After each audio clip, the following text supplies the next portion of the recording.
Hello, and welcome to the Sleep Story. I'm glad you're here. Truly.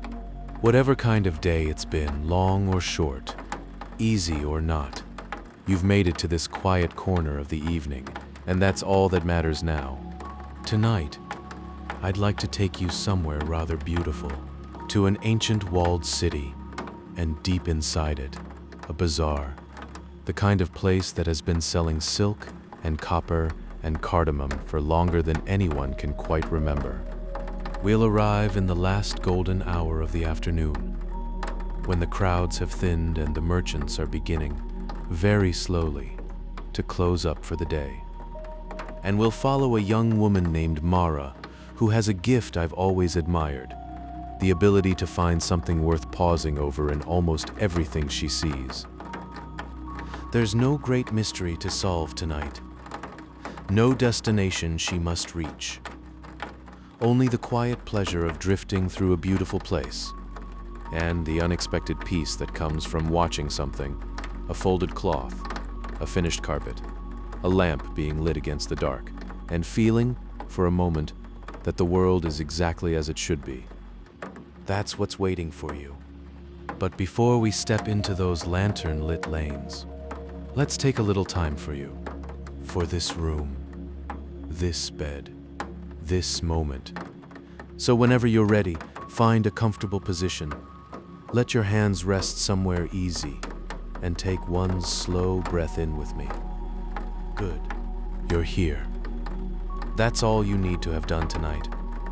You found your way here, and now there is nothing else required of you. Nowhere to be. Nothing to remember. Just this moment, and the space you're resting in right now. So, let's begin simply with a breath. Not a deep, effortful breath, just a natural one. Let the air come in on its own terms, as it always does. Notice how it arrives without you having to ask for it. Feel the gentle rise in your chest, or perhaps in your belly. And then, just as quietly, let it go. There's no right way to breathe tonight. Just breathe the way you always have, and simply notice it for a little while. Now, without moving, turn your attention to the weight of your body, the way it settles. The mattress beneath you is holding you. It has been this whole time, and perhaps you hadn't noticed until now. Let yourself notice. Feel where your back meets the surface, where your shoulders press gently down, where the backs of your legs rest without any effort at all. You don't have to hold yourself up. You don't have to hold anything. And the sheets.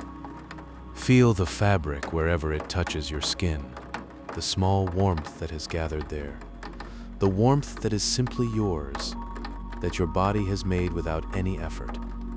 There is something quietly remarkable about that. I think that warmth has been waiting for you. It belongs to you completely. And your pillow, the familiar give of it beneath your head. Let your head rest a little heavier now. Let the pillow do that work. Your neck can soften. Your jaw, if it's been holding anything at all, can let it go. Even your eyes, behind their lids, can rest, not pressed shut. Just settle. Take one more breath now, easy, unhurried. And as you breathe out, imagine the last of the day leaving with it. The lists, the small worries, the noise that lingers, all of it, carried gently out on that breath, like leaves lifted on a quiet wind.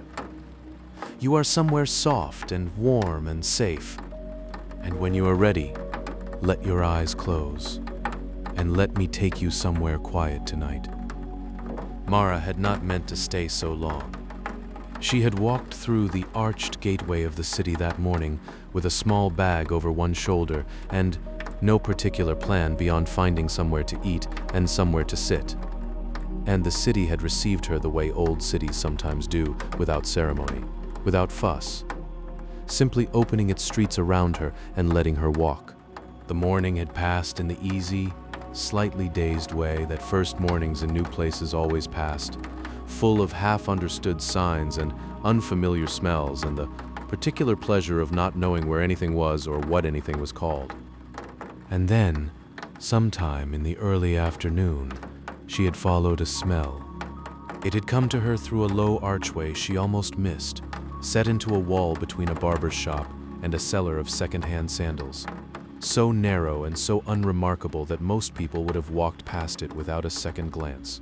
But Mara had paused, because the smell that drifted out from it was extraordinary, something warm and golden and faintly sweet, threaded through with something darker and more complex, the way a piece of music can carry a note of sadness inside something that is otherwise entirely beautiful.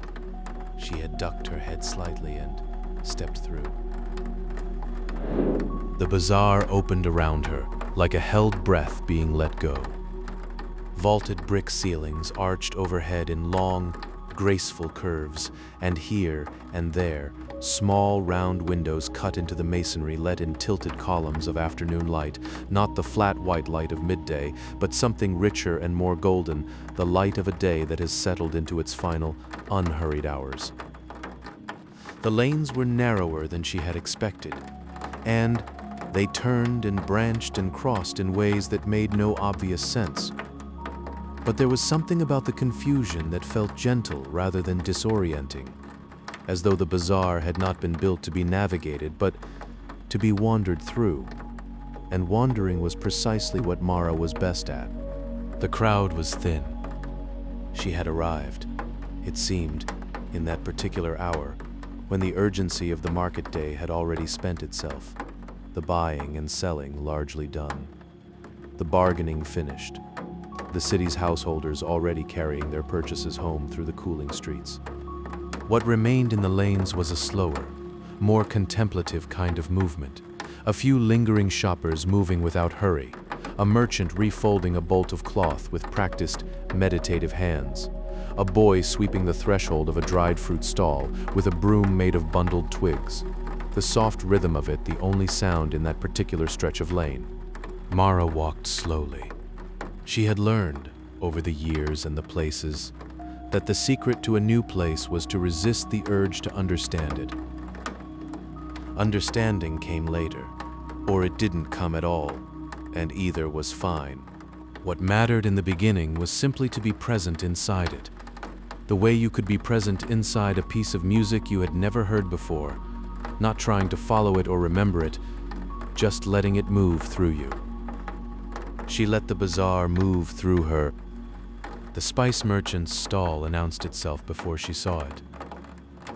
The smell reached her first, a warm, complex wave of it that slowed her steps and then stopped them entirely. Saffron, she thought, and then rose. And then something deeper beneath those two. Something slightly smoky and dark that she identified after a moment as black cardamom. Though it took her a moment because cardamom in this quantity, in this particular slant of golden light, smelled less like a spice and more like a place, ancient, unhurried, sure of itself. She turned into a small alcove and found the stall. It was arranged with the kind of quiet care that suggested someone who found pleasure in the arranging itself. Shallow clay bowls set out in rows along a low wooden shelf, each one holding a different color. The deep, burning orange of ground saffron, the pale, dusty pink of dried rose petals, whole and paper-thin, still holding the ghost of their shape. The dark, wrinkled pods of black cardamom clustered together like small sleeping animals. Smaller bowls of things she could not name. A bright yellow powder, something very dark and granular. Long, dried petals in a color that was somewhere between brown and red, and the memory of red. The merchant sat behind his stall on a low wooden stool.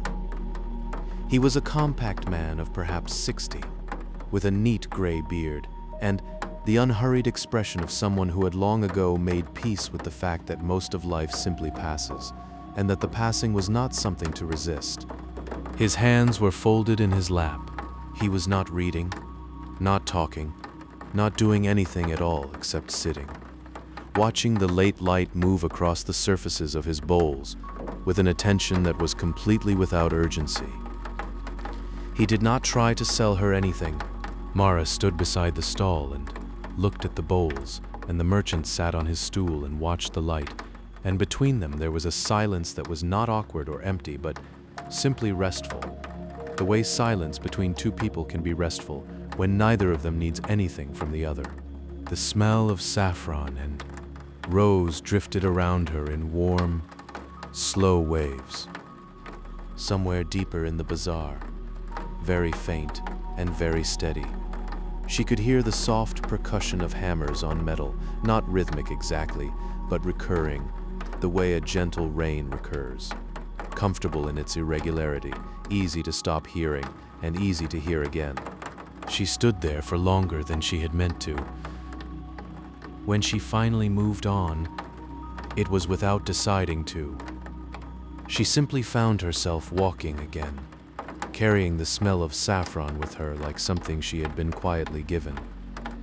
The sound of the hammers grew louder as she turned into a narrower lane, and she followed the sound the way you follow something without quite admitting that you are following anything, drifting toward it, curious but unhurried, the lane narrowing around her as it went. The coppersmiths' quarter announced itself in light before sound.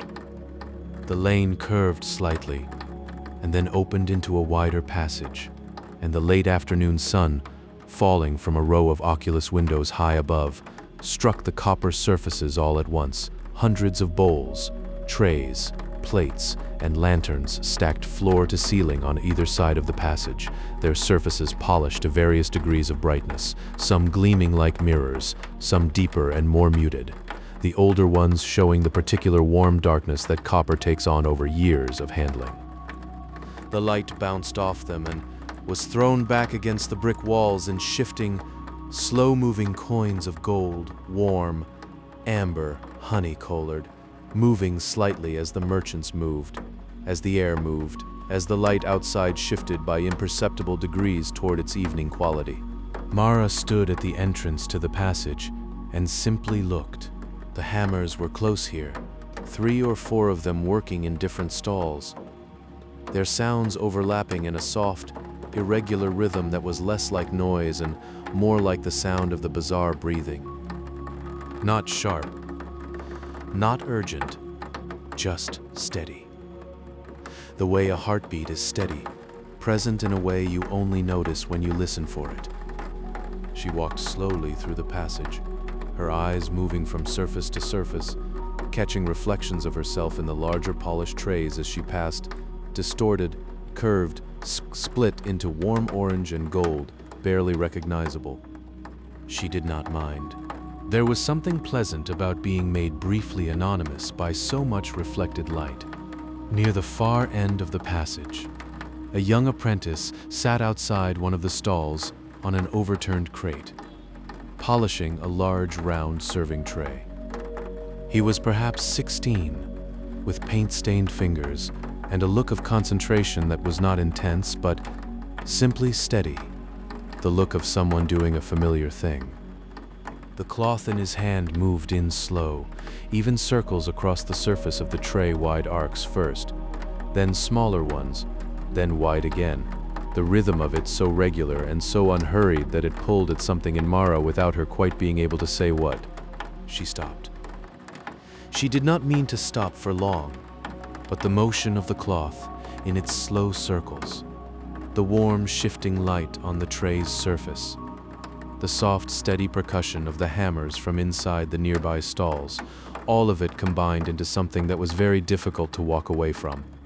It was not interesting exactly, or not interesting in the way that something with a story attached is interesting.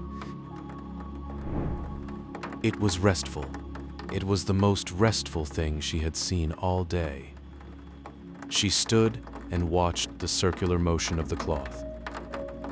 After a while, she noticed that her breathing had slowed. She noticed it the way you sometimes notice something that has already been true for several minutes. Not a change, just an awareness of a state that had quietly established itself. Her shoulders had dropped. Her breath was moving slowly in and out, and, without any intention on her part, it had found the rhythm of the polishing in on the wide arc. Out on the return, easy and even, and entirely without effort. She stood there until the apprentice glanced up, caught her eye, and smiled briefly before looking back down at his work. Then she walked on. The sound of the hammers followed her gently as she went, growing softer as she moved deeper into the bazaar, never disappearing entirely, just settling into the background of things, like the sound of rain heard from inside a warm room. At the heart of the bazaar, where 4 lanes met beneath the largest dome, the light gathered and pooled. The dome rose above the crossing in a wide, brick-arched vault, and at its apex someone had cut a circular opening perhaps 2 feet across, not a window. Exactly. Just a hole, an eye in the top of the world, through which a single column of amber light descended in a perfect shaft to the stone floor below. The late afternoon sun had moved far enough west that the shaft was nearly horizontal, cutting across the space at a low angle and striking the opposite wall in a broad, warm circle that shifted very slowly as Mara watched, the way the hands of a clock shift too slowly to see the movement, but unmistakably moving. She had not planned to stop here, but there was, at the very center of the crossing, a low wooden counter worn smooth and dark by what must have been decades of elbows, and behind it, an old man was moving with the particular unhurried certainty of someone who has performed the same actions so many thousands of times that the actions no longer require any thought at all. They are simply what his hands do. The way breathing is what lungs do. A tea stall. The old man, she would later learn his name was Davar, did not look up as she approached the counter. He was lifting a small copper pot from a low flame, tipping it carefully over a row of small glass cups, filling each one with a liquid the color of late sunlight, deep amber, faintly golden. A faint, sweet steam rose from each glass as it filled. He set the pot back down, reached into a small bowl at his side, and placed 1 dried rose petal into the nearest glass, where it settled onto the surface of the tea and floated there, perfectly still.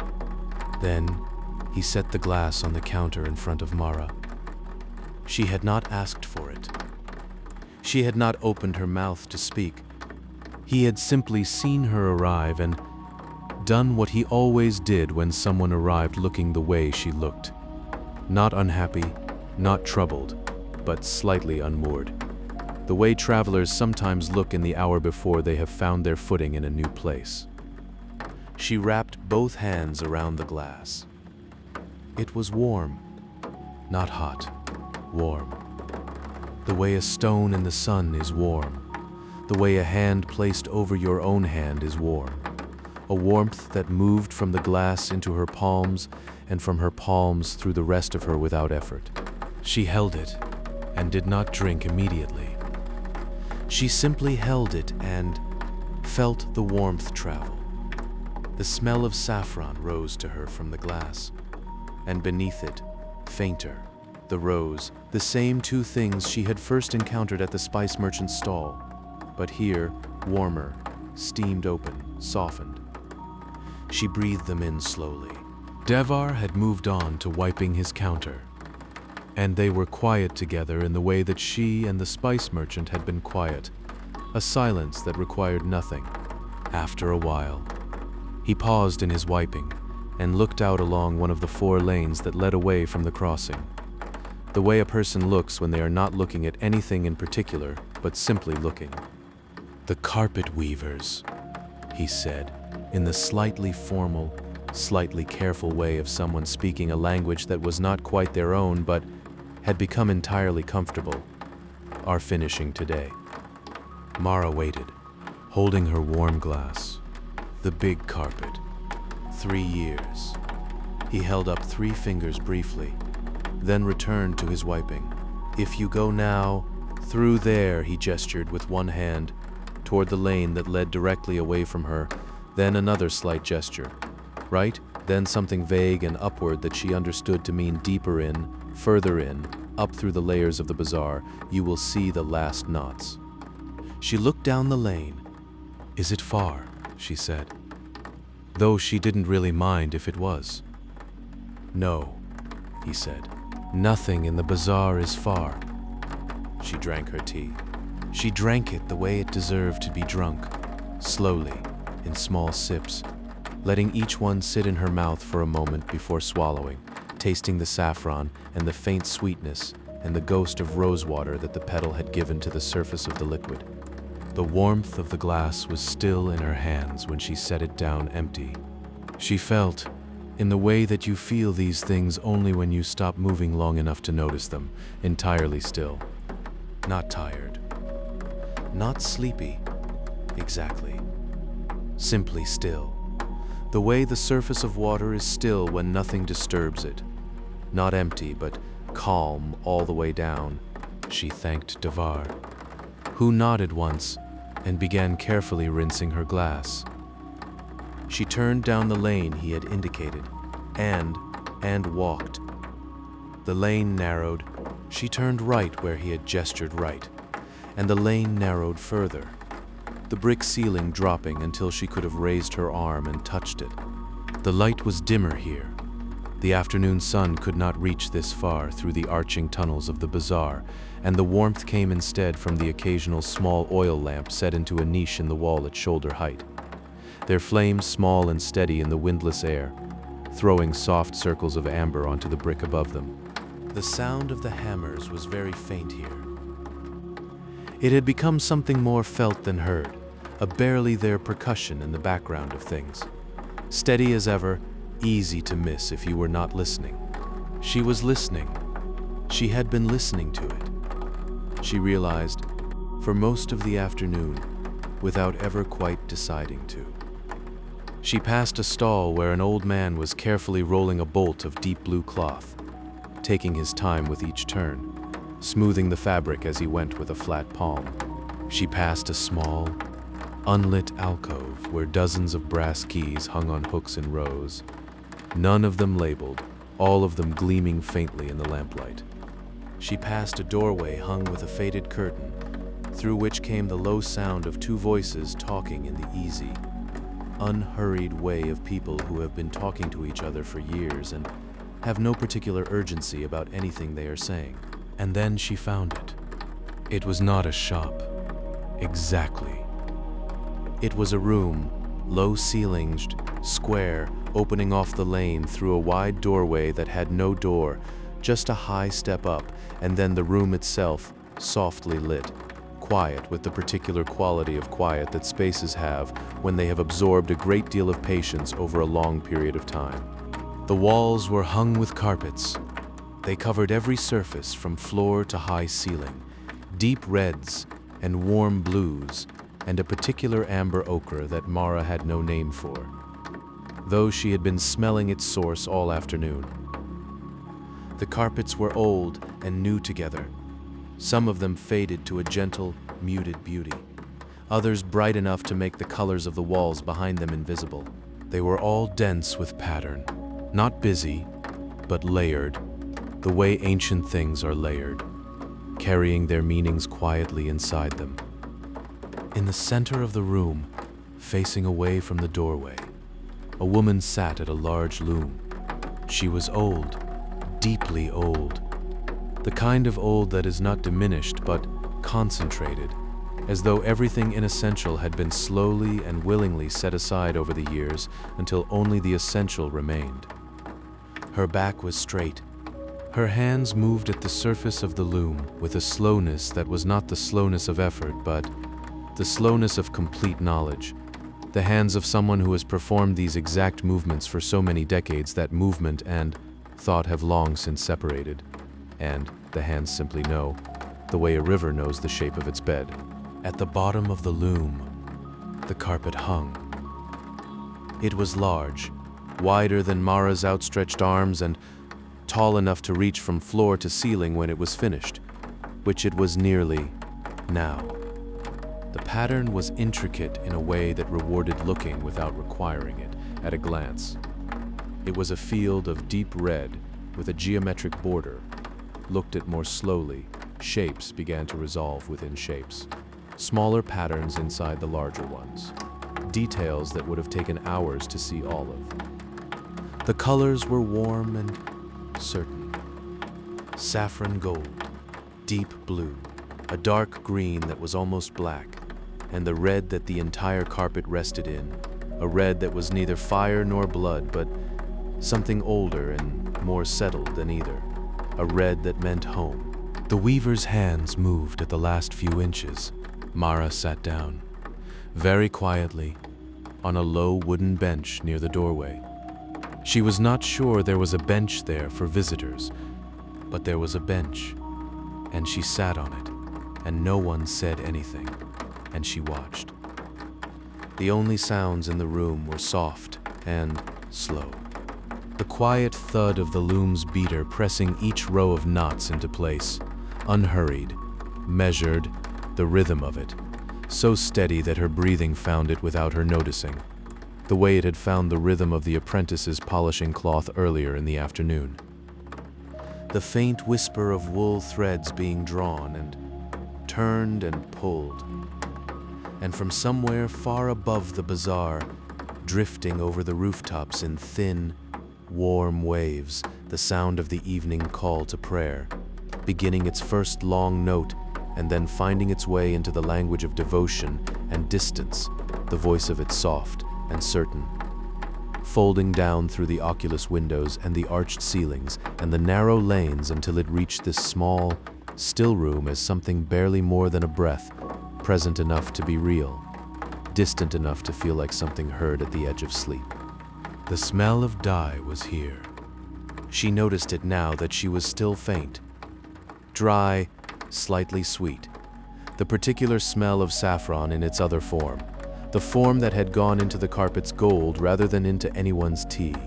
It mixed with the smell of old wool and the smell of old brick and the faintest trace of lamp oil from the small light burning on a shelf near the loom.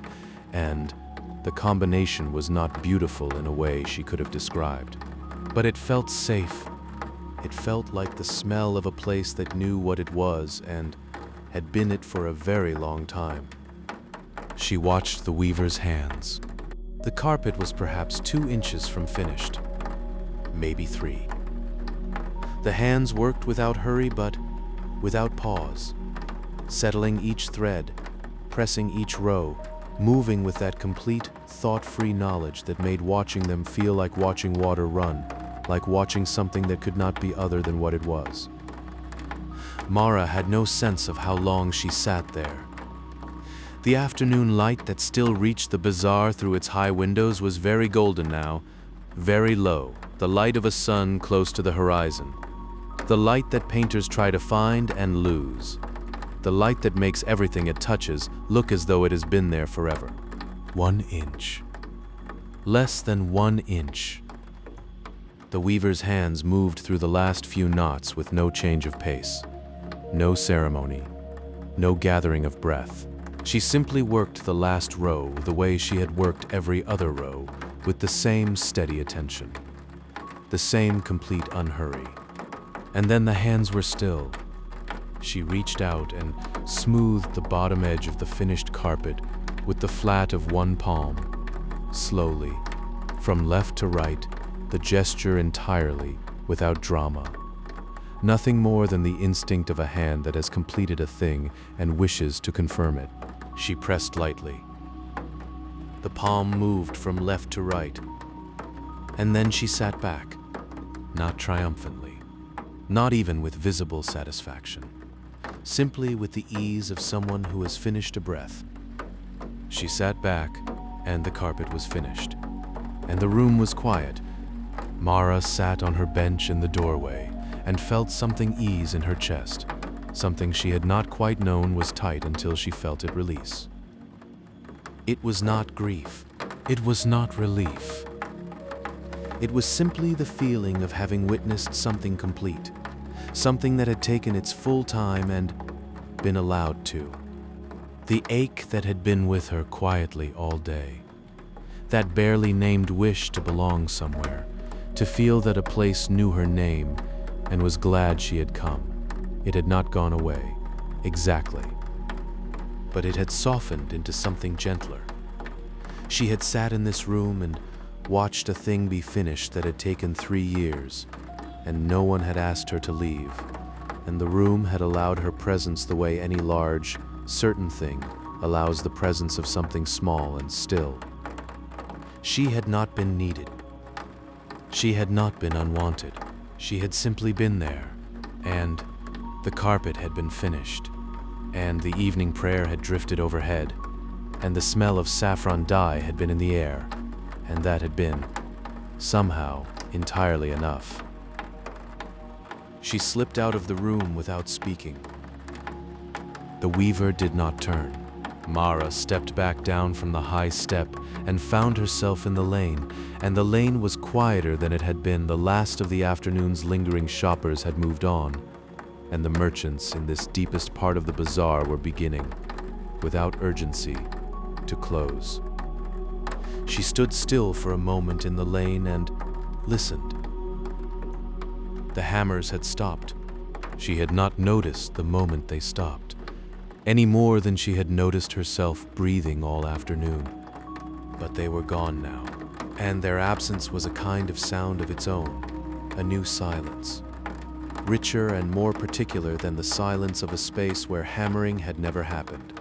It was the silence of work completed, of a tool set down, of hands at rest.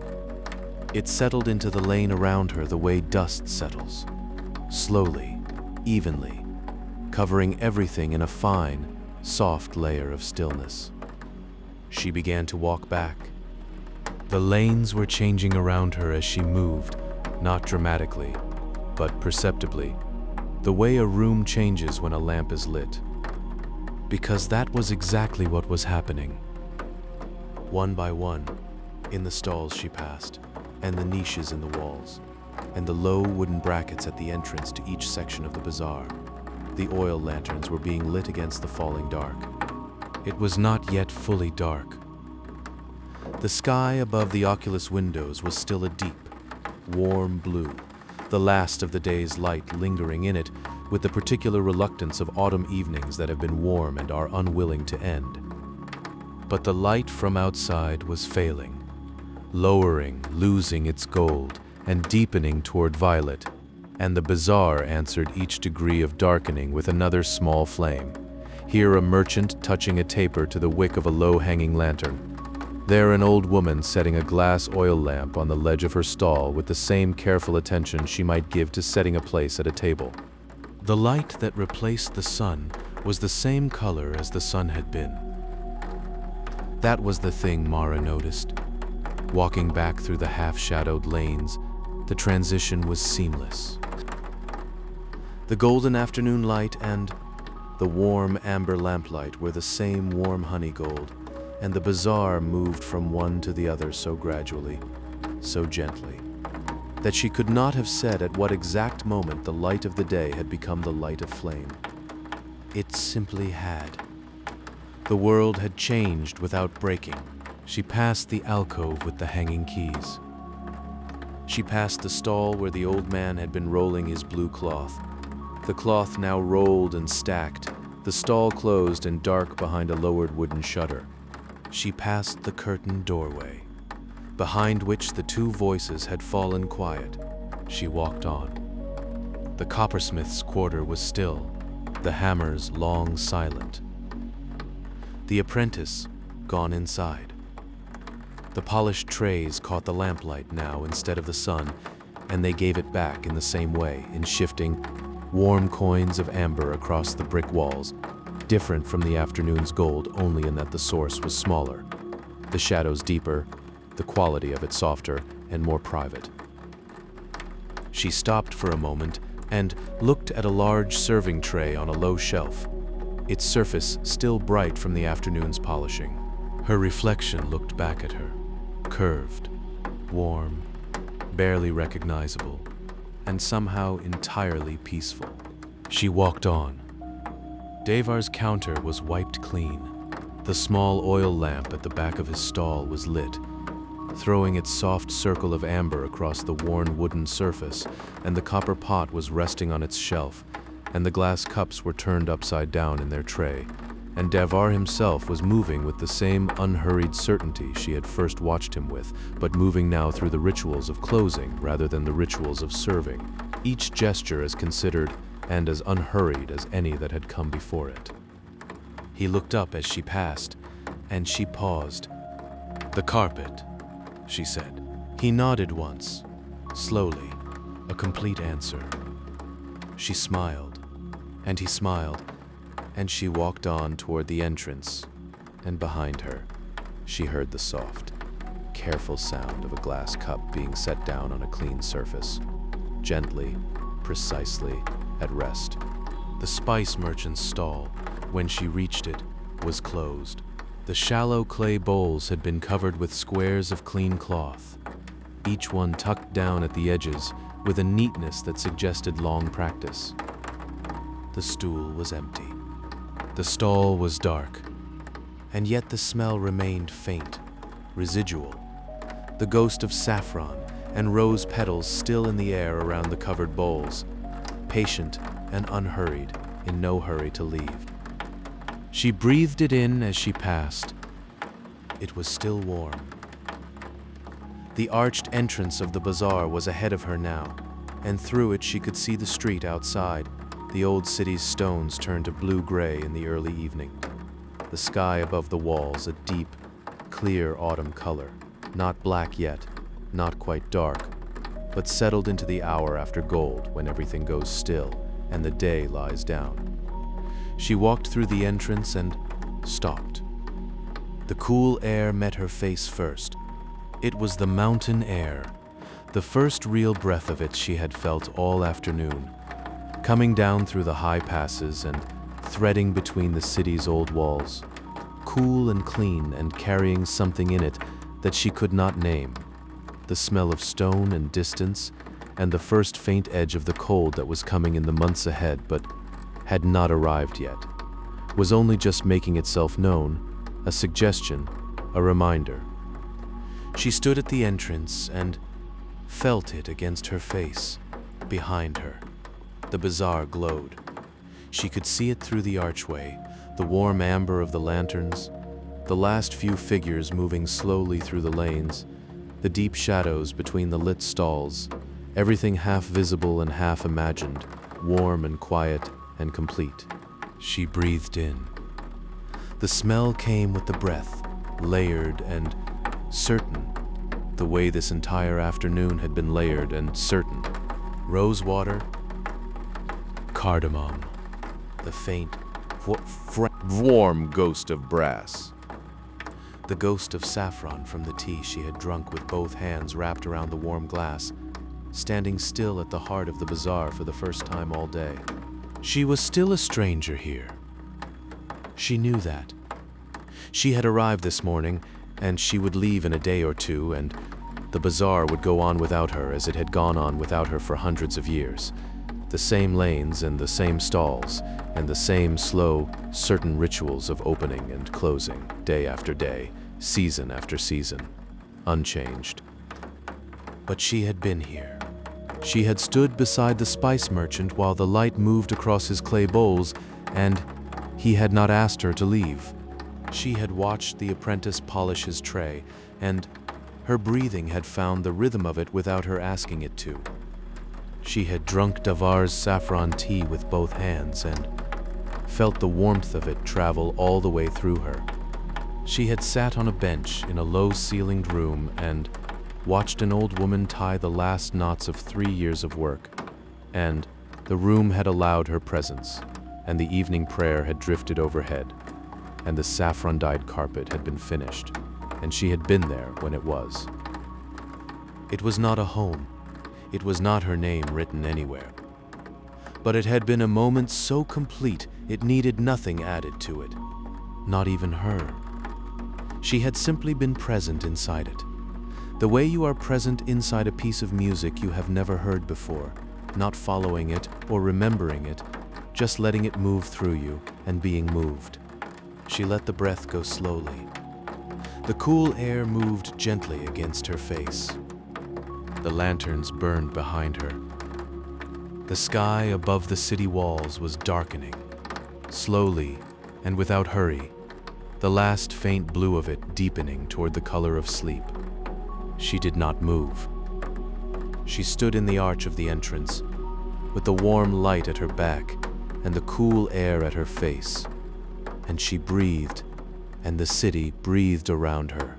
And somewhere inside the bazaar, in the deepest and oldest part of it, in a low-ceilinged room where the walls were hung with carpets in deep red and warm blue and the amber of saffron dye, a single oil lamp was still burning, still and small and certain. Its flame very quiet now, not going out, not yet, simply burning, the way good things burn when the day is done, without urgency, without effort, with all the warmth that is needed and nothing more. Still there, warm, at rest.